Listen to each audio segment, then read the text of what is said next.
Cuán firme cimiento se ha dado a la fe. A través de la Biblia, un análisis de la Biblia libro por libro que le ayudará a crecer espiritualmente. Estos estudios fueron diseñados por el Dr. J. Vernon McGee. Acompáñenos en este fascinante recorrido a través de la Biblia. La palabra de Dios. Leyendo del Evangelio de Juan capítulo 6, empezando con el versículo 1.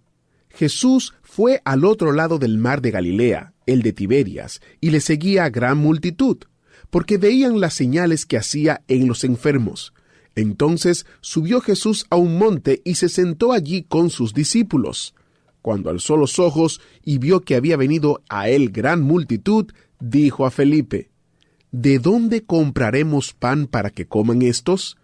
Pero esto decía para probarle, porque él sabía lo que había de hacer.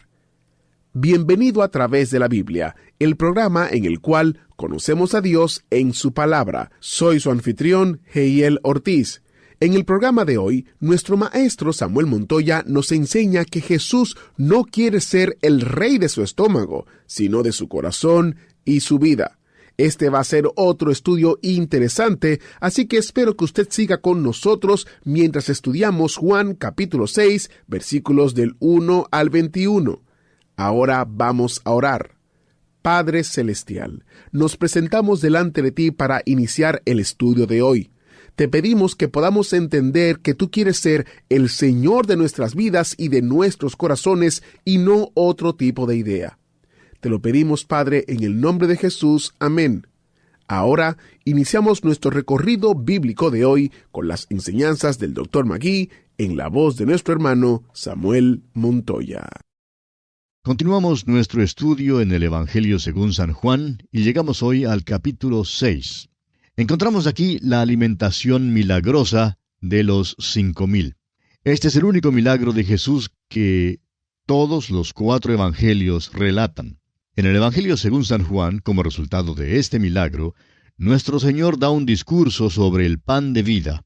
Este es el método que Juan emplea. Llama a los milagros señales, pues indican que cumplen cierto propósito. Juan también escoge solo ciertos milagros. Usted recordará que Juan dijo allá en el capítulo 20, versículos 30 y 31, hizo además Jesús muchas otras señales en presencia de sus discípulos, las cuales no están escritas en este libro, pero éstas se han escrito para que creáis que Jesús es el Cristo, el Hijo de Dios, y para que creyendo tengáis vida en su nombre. En verdad, esta es la clave del Evangelio según San Juan. Bien, entremos entonces en nuestro estudio de este capítulo 6, que como dijimos, trata el 4º milagro anotado por Juan, o sea, la alimentación de los 5,000. Leamos el primer versículo. Después de esto, Jesús fue al otro lado del mar de Galilea, el de Tiberias. Ahora, ¿después de qué? Bueno, después de los sucesos anotados en el capítulo 5. Jesús se había apartado de Jerusalén y al parecer había venido al lado oriental del río Jordán. Ahora cruza el mar de Galilea y llega a la región del norte. Aparentemente esto ocurrió como 6 meses a 1 año después de los eventos del capítulo 5 y como 1 año antes de su crucifixión. La manera en que podemos fechar estos eventos es según las fiestas que Juan menciona. Como ya hemos dicho, Juan relaciona el Evangelio con un calendario y un mapa de la topografía de la tierra. De esa manera, Juan explica que Jesús, el que vino de la gloria del cielo, el Verbo que fue hecho carne, el que habitó entre nosotros, caminó junto al mar de Galilea y fue hasta Caná, a Nazaret, a Capernaum, a Betsaida, a Jerusalén, a Decápolis, etc. Por eso leemos aquí que Jesús se fue al otro lado del mar de Galilea. Ahora pasemos hasta el versículo 4. Y estaba cerca la Pascua, la fiesta de los judíos. Al parecer, Jesús había vuelto a la tierra de Galilea porque en el capítulo 5 había estado en Jerusalén, entrando por la puerta llamada de las ovejas. Por tanto, hay cierto transcurso de tiempo hasta el capítulo 6, cuando Jesús fue al otro lado del mar de Galilea. Volvamos ahora al versículo 2. Y le seguía gran multitud porque veían las señales que hacía en los enfermos. En verdad, esta gran multitud no creyó en él de una manera salvadora, no confiaba en él. Tenía interés en sus milagros y querían hacerle su rey porque él había llenado sus estómagos. Pero amigo oyente, él no va a ser el rey de su estómago. Él es el rey y el señor de nuestras vidas y corazones. Este es el motivo por el cual Juan había dicho allá en el principio que Jesús no tenía necesidad que nadie le diera testimonio del hombre, pues él sabía lo que había en el hombre. No se fiaba de la multitud en Jerusalén, ni tampoco se fiará de esta multitud que ahora se reúne alrededor de él. El mayor interés era y es una curiosidad por ver los milagros que hacía. Leamos ahora el versículo 3. Entonces subió Jesús a un monte y se sentó allí con sus discípulos. El lugar que se señala aquí no es realmente lo que nosotros llamaríamos un monte. Es que en aquella tierra, 1000 metros es la altura máxima de los cerros, pero aún así son muy escarpados. El monte, que hoy en día señalan como el monte mencionado en este versículo, es un sitio muy bello, y bien pudo haber sido el lugar donde Jesús alimentó a los 5000. Es un monte situado cerca de la ciudad de Capernaum. Pues bien, Jesús se subió a ese monte y se sentó allí con sus discípulos. La Pascua estaba próxima. Pasemos ahora al versículo 5. Cuando alzó Jesús los ojos y vio que había venido a él gran multitud, dijo a Felipe, ¿de dónde compraremos pan para que coman estos? Felipe era muy quieto, nunca tenía mucho que decir. Nuestro Señor trató de hacerle hablar en esta ocasión en particular. Usted notará que al parecer Felipe y Andrés se habían juntado. Hallamos a Andrés en el versículo 8, dice, uno de sus discípulos, Andrés, hermano de Simón Pedro, le dijo. Ahora Andrés y Felipe evidentemente eran hombres muy activos, muy ocupados, pero simplemente no hablaban mucho. No se oye hablar a ninguno de los dos. Sin embargo, Andrés es quien trajo a Simón Pedro al Señor, y usted notará más adelante que los griegos vinieron a Felipe y a Andrés cuando querían ver a Jesús. Felipe se juntó con Andrés para enterarse de lo que debían hacer. Por tanto, aquí los hallamos juntos. Ahora, ¿será que nuestro Señor está pidiendo consejo? Amigo oyente, permítanos decirle que Él nunca pidió consejo a nadie. ¿No se ha fijado usted ya en cuanto a esto con respecto a su ministerio? ¿Por qué entonces le hizo esta pregunta a Felipe? Bueno, veamos el versículo 6. Pero esto decía para probarle, porque Él sabía lo que había de hacer. Estaba probando a Felipe. De modo que Felipe contempló esa multitud que llegaba a 5000 hombres, además de miles de mujeres y niños. Calculamos que debe haber habido allí unas 15,000 personas por lo menos. Amigo oyente, esa era una multitud regular, especialmente en aquella tierra y en aquel entonces. Cuando Felipe la vio llegando, no estaba pensando en ningún milagro. Leamos el versículo 7. Felipe le respondió, 200 denarios de pan no bastarían para que cada uno de ellos tomase un poco. ¿Cómo es que Felipe llegó a esa cantidad de dinero? ¿Qué quiso decir con 200 denarios? Bueno, creemos que eso era todo lo que tenían en la tesorería en aquel entonces. Probablemente Judas había dado su informe de tesorería aquella mañana y eso era todo lo que tenían. Felipe miró pues a esa multitud y luego pensó en lo que tenían en la bolsa de la tesorería y dijo que 200 denarios de pan pues no sería suficiente para que toda esa multitud comiera.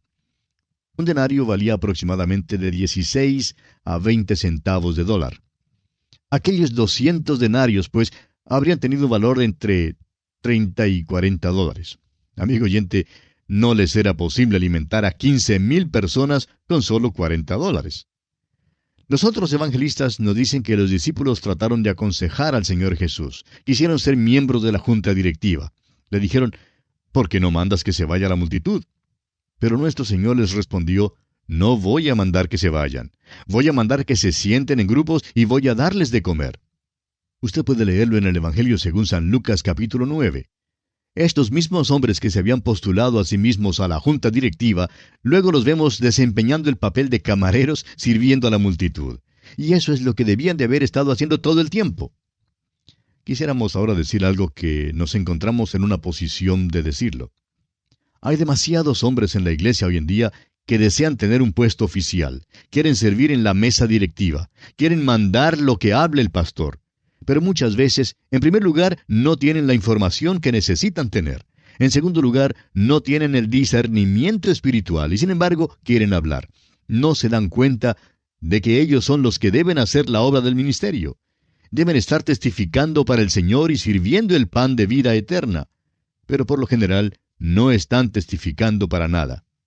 De modo que el Señor le da la motivación para que hable Felipe, y Felipe dice que no tienen suficiente dinero para comprar pan para toda esa multitud. Felipe y Andrés estaban juntos y Andrés es el que habla ahora. Leamos el versículo 9.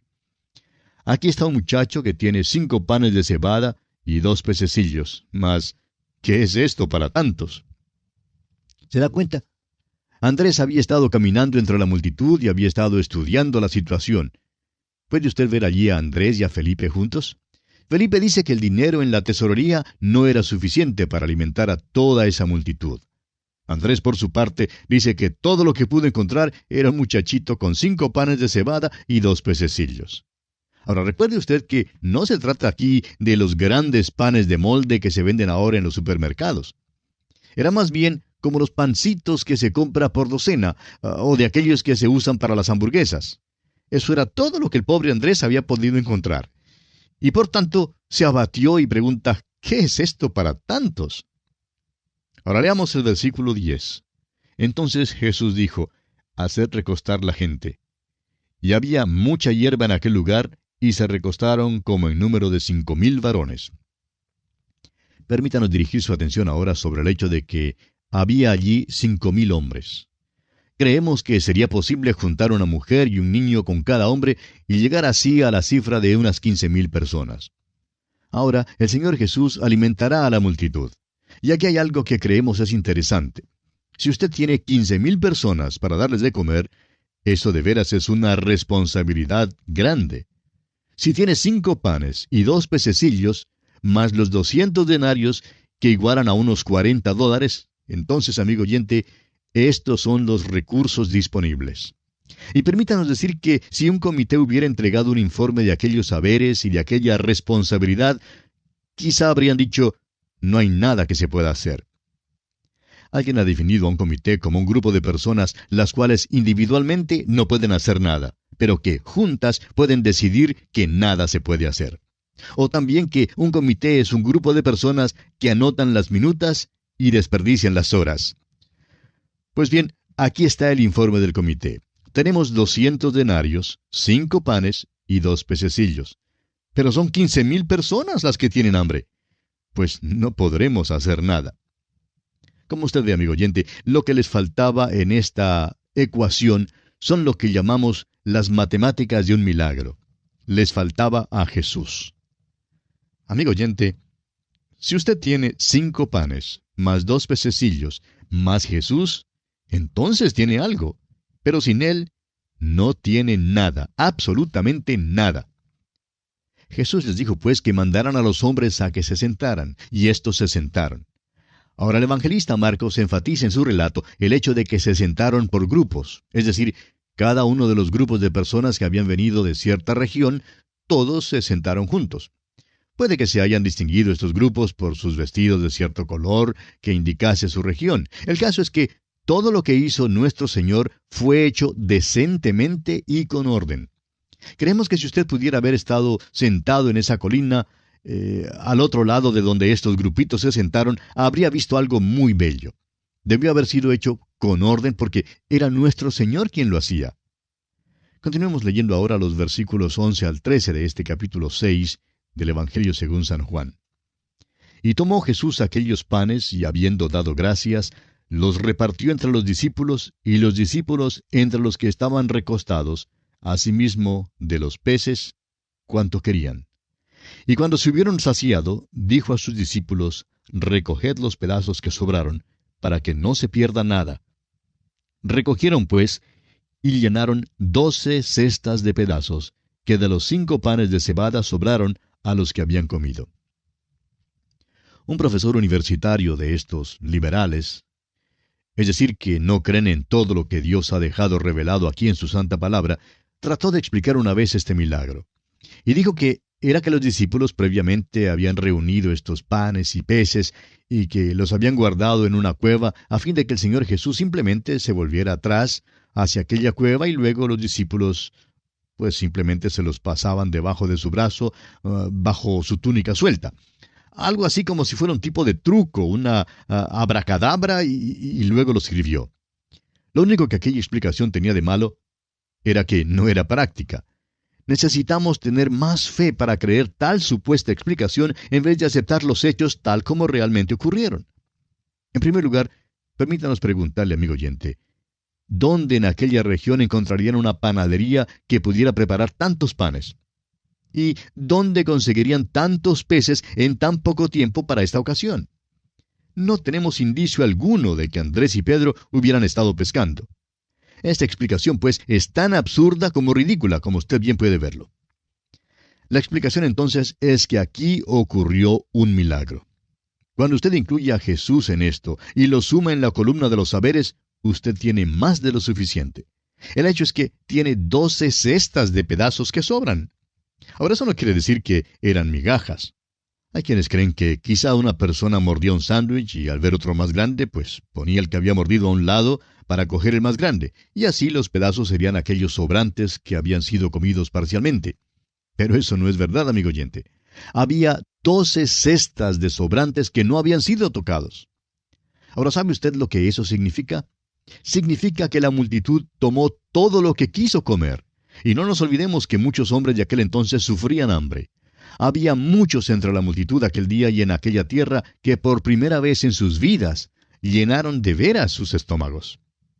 ¿No ve usted, amigo oyente, que cuando el Señor Jesús hace algo, lo hace bien? Continuemos entonces con los versículos 14 y 15 de este capítulo 6 de Juan.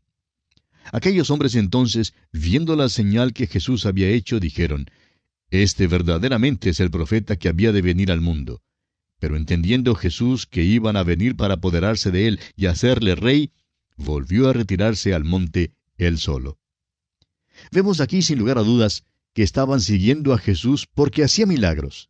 Y creemos que para poder salir de aquella multitud, Jesús hizo otro milagro. La razón por la cual se apartó de la multitud era porque querían hacerle rey. Ahora alguien dirá, bueno, ¿y no es rey? Sí, es verdad que vino como rey para ser rey. Eso es verdad. Pero esta no es la ruta por la cual llegaría a su majestad. Amigo oyente, no es mediante el estómago lleno. Es mediante el corazón obediente. Será sobre obedientes que él reinará. Y de paso, notemos que ellos también tendrán el estómago lleno. Amigo oyente, no carecerán de nada.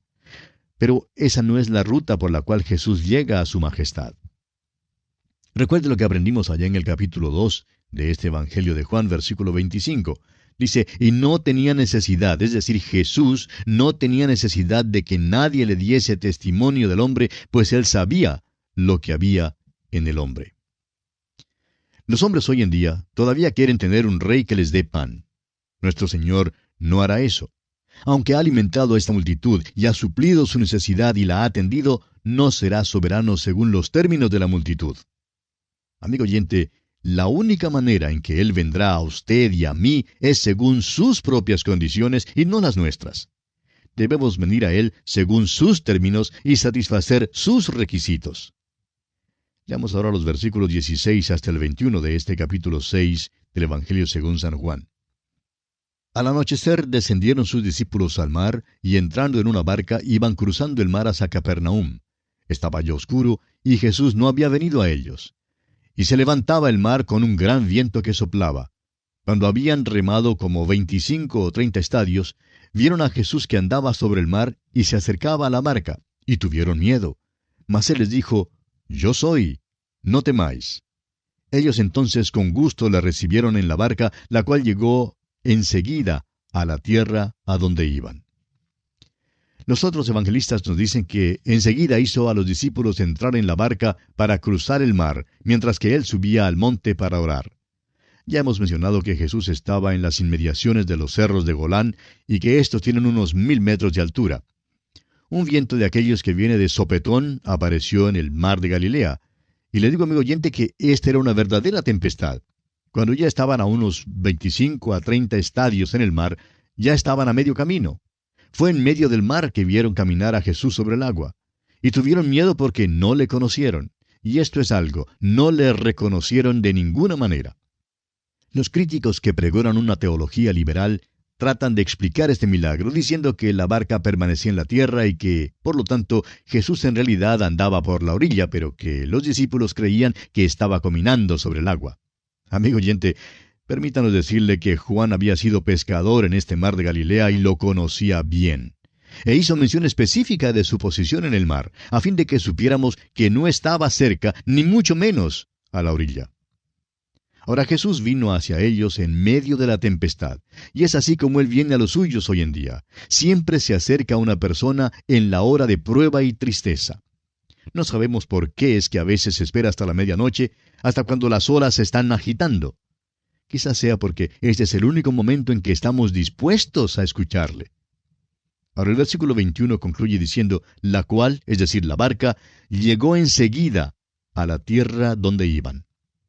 Es posible que Juan quiera decir que sin demora alguna llegaron al otro lado del mar, puesto que el agua ahora se había calmado. Es posible que sea el lenguaje de amor diciendo que con Jesús a bordo y la tempestad calmada parecía ser que llegaron enseguida. O bien puede ser otro milagro, que al entrar Jesús, la barca cruzó milagrosamente. Notemos ahora que este milagro es seguido por el discurso de nuestro Señor Jesucristo sobre el pan de vida. La gente ahora comienza a buscarle, pero sin encontrarle, y descubren que el Señor Jesucristo y los discípulos se habían marchado. Pero dejaremos la consideración de este aspecto para nuestro próximo programa. Mientras tanto, que el Señor le bendiga muy ricamente.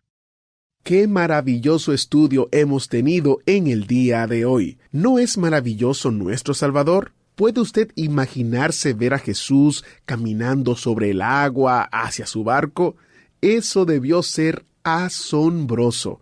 Si le gustaría saber más de Jesús y su oferta maravillosa de la salvación, visite a través de la Biblia.org y haga clic sobre la foto que dice Cómo conocer a Dios. Allí tenemos recursos disponibles para descargas gratuitas que le ayudarán a responder esa interesante pregunta y a la vez a tomar la decisión más importante de su vida. Quiero también aprovechar este tiempo que me queda para hablarles del especial del mes, que usted puede adquirir en Amazon para que llegue a cualquier parte del mundo. Es el comentario de Juan. Si a usted le gusta el estudio o el estilo de enseñanza de a través de la Biblia, a usted le encantará el comentario de Juan porque tiene el mismo estilo y el mismo formato. También tiene disponible como descarga gratuita el librito Cristo viene otra vez. Para más información visite a través de la Biblia.org/especial.